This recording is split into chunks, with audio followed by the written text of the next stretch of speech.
Hello, good afternoon students. देखो, हमारा जो कॉम्प्लेक्स एनालिसिस स्टार्ट हो गई थी बुक, तो उसमें हमने कुछ डेफिनेशंस कर दी थी। तो आज हम नेक्स्ट बात करेंगे। तो उससे पहले छोटी छोटी सी कुछ चीज़ें हैं उनके बारे में, कुछ एग्जाम्पल्स हैं उनके बारे में बात करेंगे। तो मल्टीप्लिकेशन वगैरह मैंने तुम्हें बता दिए थे।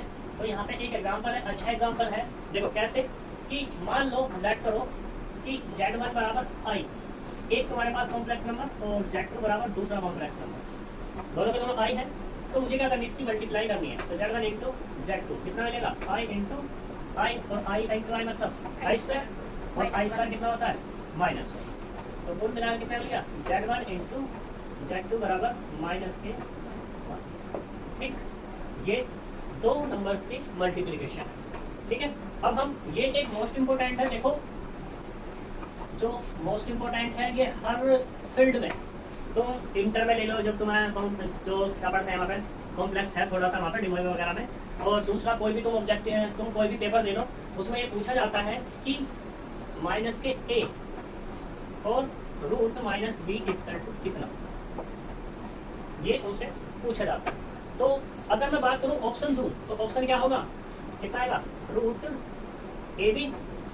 सेकेंड अगर मैं बात करूँ माइनस के रूट ए बी। थर्ड अगर मैं बात करूँ plus minus root A B. Fourth कौन सा, नन ऑफ दिस। ठीक, तो इसका क्या आंसर आएगा वो देखते हैं। ठीक है, वैसे मैं अगर तुम्हें बात बताऊं तो बच्चे क्या लगाने वाले हैं, इसको लगाने वाले हैं। ठीक, अब देखते हैं क्या ये हमारा सही है या नहीं। तो देखते हैं सॉल्यूशन पे। तो यहाँ पे क्या है, रूट माइनस ए और रूट माइनस। ठीक, तो इसको हम क्या लिख सकते हैं, रूट माइनस आई को यानी ये -1 ए, रूट -1 और ये बी, ये होता है भाई। माइनस ए है, -1 इंटू ए लिख दिया, माइनस बी है, -1 इंटू बी लिख दिया। अब देखो माइनस ए किसकी वैल्यू होगा जी, आई स्क्वायर की तो होती है, और ये ए। दूसरा ये वाला भी कितना, आई स्क्वायर भी, यहाँ से आई स्क्वायर निकलेगा तो कितना, प्लस माइनस आई रूट ए, और यहाँ से भी प्लस माइनस आई रूट बी, यही तो निकलने वाला है। ठीक है, तो यहाँ से देखो प्लस माइनस, ये प्लस माइनस, ये प्लस माइनस, दो प्लस माइनस हो गए, यानी कि प्लस माइनस का क्या हो गया भाई साहब, स्क्वायर हो गया। ठीक, आई आई कितना हो गया, आई स्क्वायर, और स्क्वायर से लिख लूँ ए बी। ठीक, तो ये प्लस माइनस कितना, प्लस हो जब भी पॉजिटिव, माइनस हो तब भी पॉजिटिव, और आई स्क्वायर कितना माइनस के 1 यानी कि रूट ए बी, तो कितना माइनस के रूट ए बी। तो इसका मतलब क्या हुआ कि root minus A root minus B, minus के कितना होगा रूट ए बी, ये इसका आंसर होता है राइट। और ये कहीं भी कभी भी पूछ लिया जाता है, ये किसी भी कंपटीशन में पूछ लिया जाता है, जरूरी नहीं है कि वहाँ कॉम्प्लेक्स है या नहीं है, ये पूछ लिया जाता है कि इसका आंसर क्या है। और मैंने भी फेस किया है, ये कई जगह क्वेश्चन को आता है। जैसे कि अब अभी बीएड का एंट्रेंस एग्जाम आएगा, तो वहाँ बीएड के एंट्रेंस एग्जाम में ये क्वेश्चन पूछा ही पूछा जाता है। बीएड के एंट्रेंस में ये क्वेश्चन पूछा जाता है कि root minus A root minus B is this. ठीक, तो ये है हमारे पास। तो इससे एक रिजल्ट तुम ये भी लगा सकते हो कि यहाँ पे रूट माइनस ए और root minus B does not equal to कितना होता है, रूट ए। ठीक, अब ऐसे ही हम बात करते हैं किस पे, देखो आई स्क्वायर बराबर हमें पता है कितना होता है -1। अगर मैं यहाँ से बात करूँ आई 3 की तो कितना होगा, आई स्क्वायर इंटू आई, आई स्क्वायर मतलब कितना -1, और ये आई तो कितना हो गया माइनस का। अगर यहाँ पे बात करूँ आई की पावर 4 की तो कितना आएगा, आई स्क्वायर, और ये आई स्क्वायर -1 और -1 बराबर 1। आई की पावर 5 की बात करूँ तो कितना आएगा, यहाँ से आई स्क्वायर और ये आई तो कितना आई। ऐसे ही आई की पावर 6 की बात माइनस के 1। ऐसे तुम जितने जाओ उतने निकाल सकते हो। तो आई की पावर अगर n तुम्हें निकालना है तो ये डिपेंड किस पर होगा, dependent on I, dependent on I, sorry I नहीं एन, एन की वैल्यू देते चले जाओ और तुम्हारे आई की पावर्स निकलती चले जाएंगे। अब अगर मैं बात करूँ यहाँ पे इसकी कितनी वैल्यूज हो सकती हैं, देखो फालतू का क्वेश्चन है वैसे तो देखी जाए तो, लेकिन मेरे अकॉर्डिंग नहीं है फालतू का। ठीक है, इसकी 4 वैल्यूज होंगी, एक होगी 1 -1 आई और -1। ये बताएगा कौन, एन, कौन बताएगा, एन। आई की वैल्यू आई की पावर n, ये 4 वैल्यूज निकलेंगी, इस सेट में कोई वैल्यूज नहीं निकलेगी। अगर आई की पावर माइनस आई हो गया, आई की पावर माइनस के आई, नहीं आप बता रहे हो ना कि n पे डिपेंड है, तो हाँ। n की वैल्यू 4 हो सकती है। n की वैल्यू 4 हो गई, तो n की वैल्यू 4 में कितना है? ये 4। ये वाली 4 ना, नहीं तो ये n बताएगा। देखो जैसा n बराबर कितना रखा मैंने 1 रखा, हाँ तो i बराबर 1, i की पावर 1 तो i हो गया, हाँ एक ही हो गया। i बराबर 2 पे, ठीक है। i बराबर 3 पे, i बराबर 4 पे, नहीं तो ये 4 वैल्यूज क्या है ये वाली? बता तो रहा हूँ मैं। i 4 तक यहाँ गया, ठीक है। y minus i minus 1 1, i बराबर 5 कितना? आई पहले i है या नहीं? होगा रिपीटेशन स्टार्ट, i की पावर 6 माइनस 1, i की पावर 7 कितना? अच्छा मतलब ये हाँ, वैल्यू आएंगी, इसके अलावा नहीं आएंगी। हाँ, हाँ। ठीक रिपीटेशन स्टार्ट हो जाएगा, ठीक। ठीक है। तो चलते हैं अब हमारे पास कुछ प्रॉपर्टीज हैं। ये प्रॉपर्टीज तो वैसे काम कौन की है नहीं, लेकिन फिर भी देख लो, क्या पता तुम्हारा लक अच्छा रहा मिल जाए।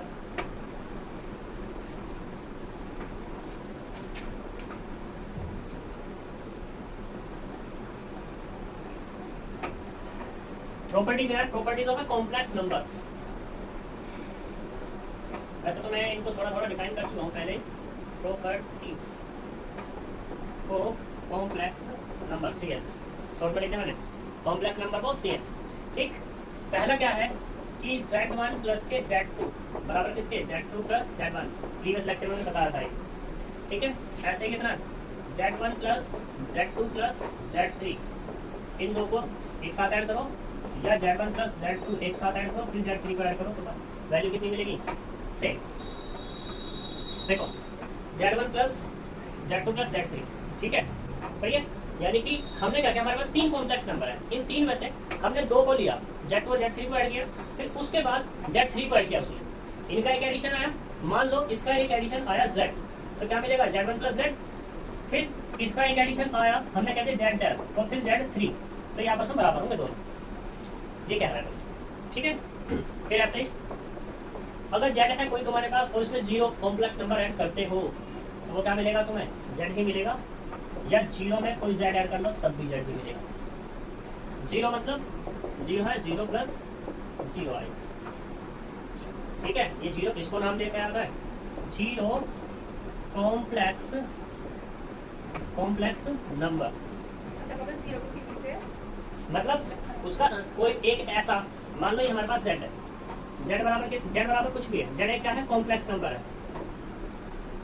क्या है तुम्हारे पास? Complex number. तो रियल पार्ट ऑफ z वो भी कितना हो? 0, और इमेजिनरी पार्ट ऑफ z वो भी कितना हो? 0। तो हम क्या बोलेंगे इस z को? z इज 0 कॉम्प्लेक्स नंबर, इसको 0 कॉम्प्लेक्स नंबर बोलेंगे, ठीक है, कोई दिक्कत? ऐसे ही अब हमारे पास मान लो क्या दिया हो,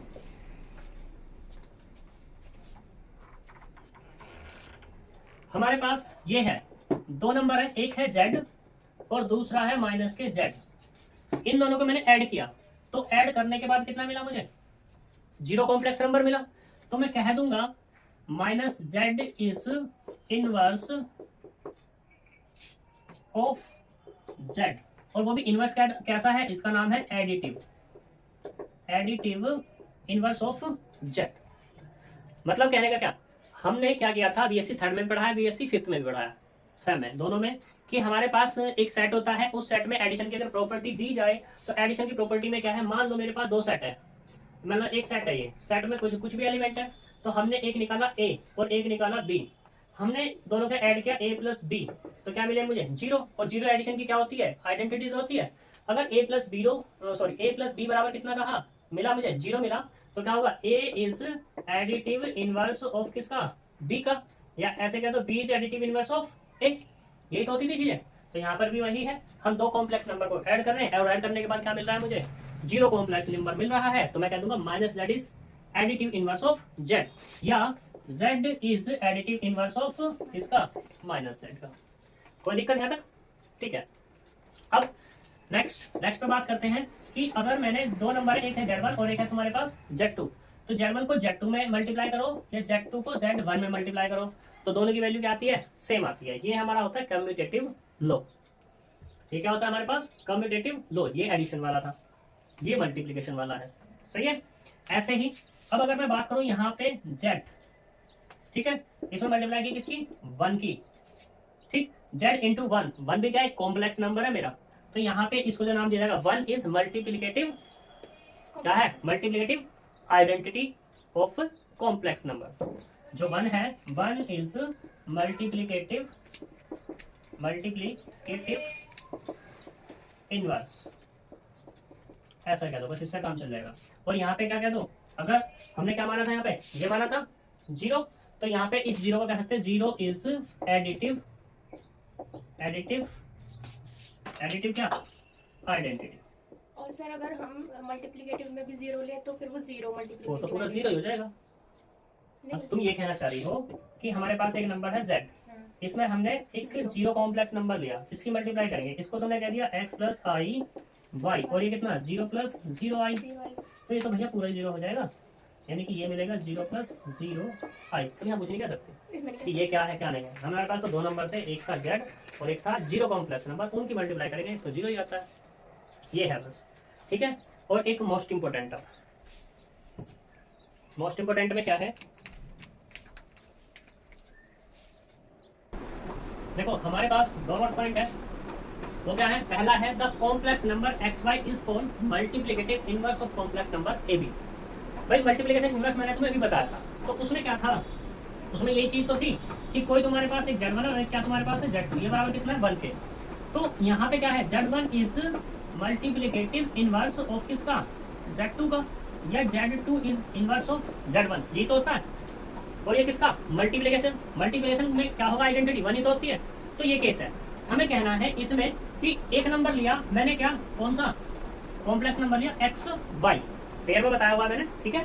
तो ये क्या है, हमारा इनवर्स है किसका, ए बी का, ठीक है। जब इनवर्स है तो x y a b बराबर कितना आएगा, 1 0 या 1, तभी तो होगा, अदरवाइज नहीं कहलाएगा। भाई मान लो इस 1 की जगह तुम्हारा 4 आ गया, तब थोड़ी ना होगा मल्टीप्लिकेटिव इनवर्स। 1 होगा जब मल्टीप्लिकेटिव इनवर्स कब होगा, जब 1 होगी दोनों की प्रोडक्ट, 1 0 हाँ। ले 1 0 ले, ठीक है। अब क्या 0 1 नहीं, जैसे आपने 1 0 ले रखा है, 1 0 1 से नहीं आई आ जाएगा फिर वहाँ पे। भाई इस एक्स वाई का मतलब क्या है, एक्स वाई का मतलब ये तो है कि z बराबर this x plus i Y. अब तुम कह रही हो कि 1 0 ले, तो इसका मतलब क्या होगा, z इक्वल टू 1 प्लस 0 आई, और फिर कह रही हो कि अब 0 और 1 ले हम, तो कितना आएगा, ये कितना, ये वाला 0 और प्लस के i इंटू 1, तो इसमें और इसमें डिफरेंस नहीं है, नहीं ले सकते, क्योंकि हमें स्ट्रिक्टली 1 चाहिए। मल्टीप्लिकेटिव का इनवर्स क्या होता है, 1 ही तो होता है, और एडिशन का 0, ठीक है ना। अगर तुम 0 1 लिखोगी तो i आएगा, और 1 0 लिखोगी तो 1 आएगा, भाई बात समझ में। तो ये वही चीज है। अब फिर यहाँ पे अब बात करें कि भाई ये एक्स वाई किसका इनवर्स है, ए बी का इनवर्स है, तो एक्स की वैल्यू क्या होगी in terms of A B, तो वो क्या होगी, एक्स बराबर A upon A square plus B square, और वाई स्क्वायर टू माइनस के B upon A square plus B square, ठीक है। ये आता कैसे है इसके बारे में बात कर लेंगे अभी थोड़ी देर में। इससे पहले ये देखो, if z is a non zero complex number then the multiplicative inverse exist. अगर तुम z क्या ले रहे हो, यहाँ पे इस z को नॉन जीरो ले रहे हो, तो इनवर्स तुम्हारा तभी एग्जिस्ट होगा, अदरवाइज एग्जिस्ट नहीं होगा। अदरवाइज मतलब अगर z 0 हो गया तो इनवर्स एग्जिस्ट नहीं होगा, मल्टीप्लिकेटिव इनवर्स, हाँ जी, ठीक है। और उसको डिनोट किससे करेंगे, 1 अपॉन z से, मल्टीप्लिकेटिव इनवर्स जो है, या z की पावर माइनस के 1, ठीक है। अब देखो इसको, ये चीज कैसे आती है, तो यहाँ पे हम कह रहे हैं कि भाई x और y की अगर मल्टीप्लाई करें तो कितना आता है, 1 आता है, ठीक है। कितना आता है, 1, और 1 आने पर यानी कि 1 0, ये भी तो है, ठीक। तो हमने क्या किया, एक्स वाई निकालना है, एक्स वाई जब निकालना है तो इस पास लिखेंगे ना 1 अपॉन ए बी, ठीक, 1 अपॉन ए बी यानी कि 1 0 अपॉन ए बी, ऐसा भी तो लिख सकते हैं। इसको हम क्या लिख लें, एक्स प्लस आई वाई इसका टू ये कितना, 1 प्लस 0 आई अपॉन ए प्लस आई बी, और इसको हम ऐसे क्या लिख लें, a प्लस आई बी, क्या दिक्कत है। हम इसके, हमें क्या करना है, कॉम्प्लेक्स नंबर डिनोमिनेटर में नहीं छोड़ते, तो क्या करेंगे, इसको खत्म करेंगे, और खत्म करने के लिए क्या करेंगे, इसके कॉन्जुगेट से मल्टीप्लाई करेंगे और डिवाइड करेंगे, सही। तो ये कितना मिला, a minus i B upon A square plus B square हो गया। यहाँ से कितना मिलेगा, a square upon A square plus B square minus के i B upon A square plus B square, A square से कह दो प्लस माइनस के आई का दिक्कत है कोई प्रॉब्लम? एक्स प्लस आई और ये वाई, यहाँ से कह दो वाई और ये आई।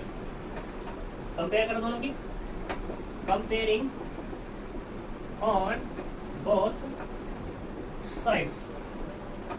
तो x बराबर कितना आएगा? ये वाला a upon A square plus B square and y बराबर कितना? माइनस के b upon A square plus B square. आता कोई प्रॉब्लम?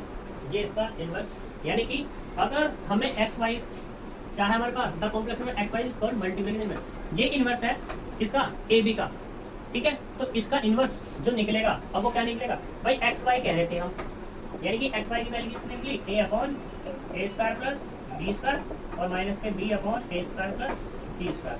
ये किसका इनवर्स है? A B. आई बात समझ में? पक्का? अब बात करते हैं यहाँ पर, जो a square plus b square is equal to 0 इसका, हाँ ये 0 होना चाहिए।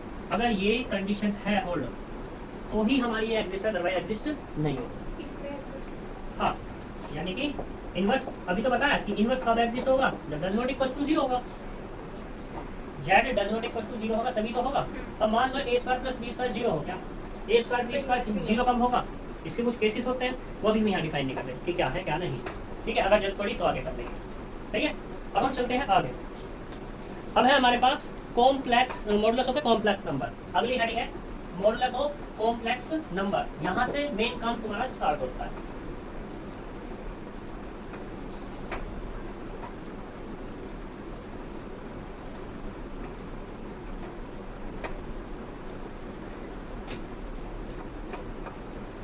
Modulus of complex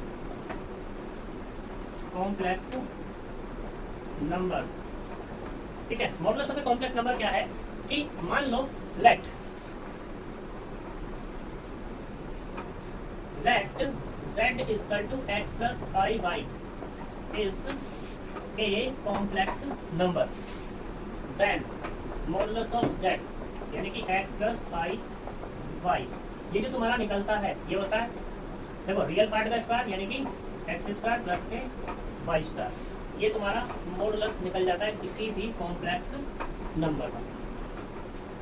Z is equal to X plus i Y है, उसका मॉडुलस हमें निकालना है, तो क्या होगा? Square root of X square plus Y square, ठीक। एग्जांपल के तौर पे अगर मैं हमें किसी का मॉडुलस निकालना है तो हम इसको स्क्वायर रूट में लगाएंगे। देखो कैसे, 3 प्लस 4i, मुझे इसका क्या निकालना है? मॉडुलस ऑफ z निकालना है। तो क्या होगा? Modulus of 3 plus 4i equal to real part का स्क्वायर यानी कि 3 का स्क्वायर प्लस इमेजिनरी पार्ट का स्क्वायर यानी कि 4 का स्क्वायर। कितना होगा? यहाँ से 9 प्लस 16 और ये कितना हो गया? 25, तो कितना प्लस माइनस 5। तो मॉडुलस ऑफ z, कौन सा ये वाला i, तो i का कोफिशिएंट कितना है, ठीक। तो यहाँ पे कितना आएगा? Modulus of z equal to हो गया प्लस माइनस में 5, ठीक है। अब ये इस z पे डिपेंड करेगा कि z कैसा है। अगर z नेगेटिव है तो प्लस माइनस 5, पॉजिटिव है तो प्लस 5, ठीक है। मतलब जहाँ पे भी हमें मॉडुलस निकालना है तो हम उसका स्क्वायर रूट करेंगे। हाँ, जो रियल पार्ट है उसका स्क्वायर। दूसरा देखो एग्जांपल ऐसे, z इक्वल टू कितना 1 माइनस के i ले लिया मैंने, तो मॉडुलस ऑफ z निकालना है तो कितना आएगा? 1 का स्क्वायर प्लस माइनस 1 का स्क्वायर, ठीक। तो यहाँ से कितना आएगा? ये वाला 1 प्लस 1 बराबर कितना? 2।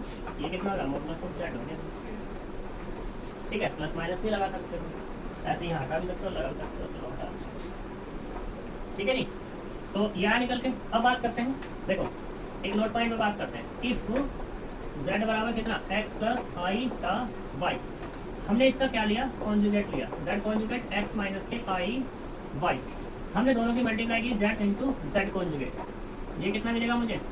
x प्लस आई का y और x माइनस आई का y, तो ये किसके बराबर हो जाएगा? X square plus Y square के, ये तो होगा, यानी कि होगा z इंटू जेड कॉन्जुगेट बराबर दिस। इधर आ क्वेश्चन नंबर 1 प्लस है माइनस क्या भाई? देखो A square minus B square क्या होता है? ए स्क्वायर माइनस के B square, A minus B और ए प्लस बी, यही तो होता है, यही तो कोई फॉर्मूला है। यानी कि ये आएगा तुम्हारा, यहाँ पे माइनस आएगा। देखो एक्स स्क्वायर माइनस आई का स्क्वायर वाई का स्क्वायर, एक्स स्क्वायर आई स्क्वायर कितना -1 यानी कि प्लस हो जाएगा। ठीक है सही।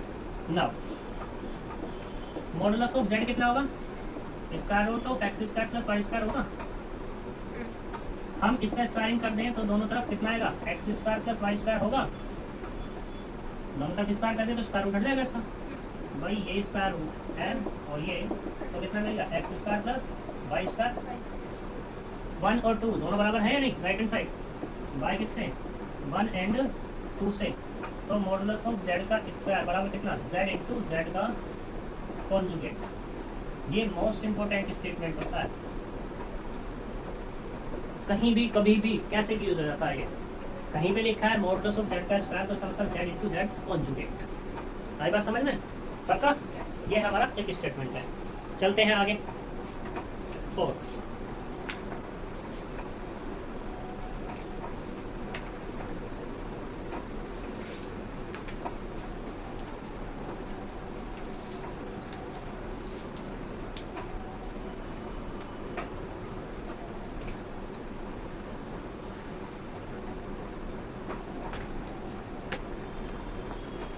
अब देखो एक और point, if modulus of Z बराबर 0 है, मॉडुलस ऑफ जेड बराबर कितना है 0 है, तो यहाँ पे दिस इंप्लाइज दैट कितना मॉडुलस ऑफ जेड बराबर 0 इंप्लाइज एंड इंप्लाइज, तो यहाँ पे जो होगा x भी 0 होगा और y भी 0 होगा। ठीक है, x और y दोनों के दोनों क्या हो जाएंगे 0 होंगे, तभी ये केस पॉसिबल है, अदरवाइज केस पॉसिबल नहीं है। अब देखो यहाँ पे मॉडुलस ऑफ जेड बराबर 0, x भी 0 y भी 0, तो मतलब क्या हो जाएगा z 0 हो जाएगा। तो यहाँ से एक केस निकलता है कि इफ z बराबर 0 implies and implies modulus of z बराबर 0, x भी 0 और y भी 0। x मतलब x क्या मान रहे हैं हम, z बराबर x प्लस आईटा y, यही तो मान रहे हैं हम भाई, यही तो मान रहे हैं यहाँ पे z equal to x plus iota y। यहाँ तक कोई दिक्कत है। अब देखो ये मोस्ट इंपोर्टेंट केस है कि कहीं पे तुम्हारे पास क्या है, इफ z बराबर कितना है x प्लस आई वाई है, तो मॉडुलस ऑफ z ग्रेटर होगा या बराबर हो किसका, रियल पार्ट ऑफ z के, रियल पार्ट ऑफ z के, एंड ऐसे modulus of z greater than equal to होगा इमेजिनरी पार्ट ऑफ z के। ठीक है, बताता हूं कैसे ये स्टेटमेंट होता है, लेकिन कैसे ये देखिए कैसे होता है।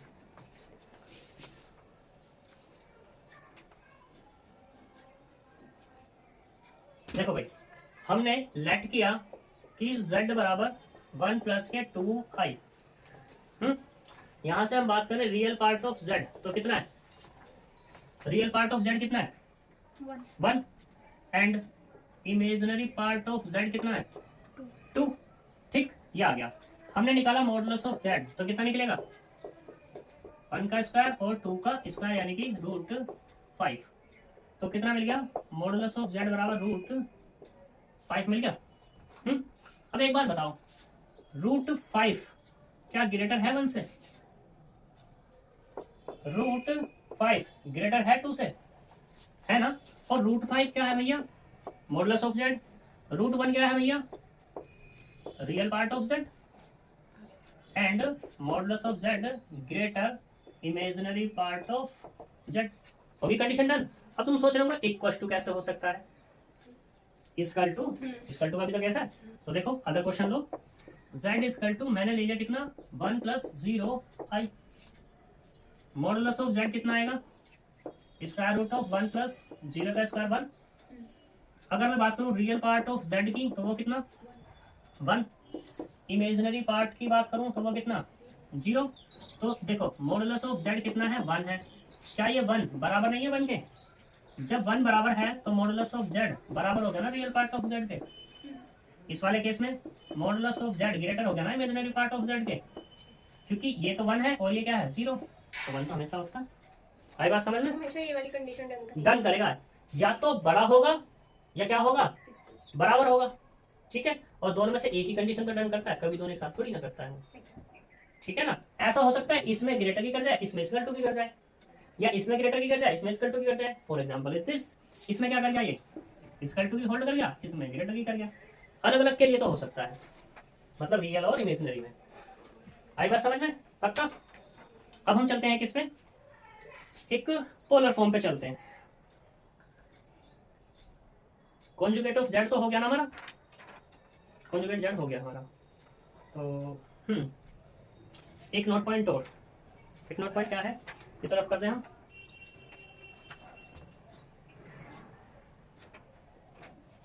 कॉन्जुगेट हम बता चुके पिछले लेक्चर में। अब बात करते हैं, यहाँ पे एक नोट पॉइंट है कि इफ जेड बराबर कितना, एक्स प्लस आई टा वाई, हमने क्या लिया, कॉन्जुगेट लिया। कॉन्जुगेट कितना, एक्स माइनस आई टा वाई।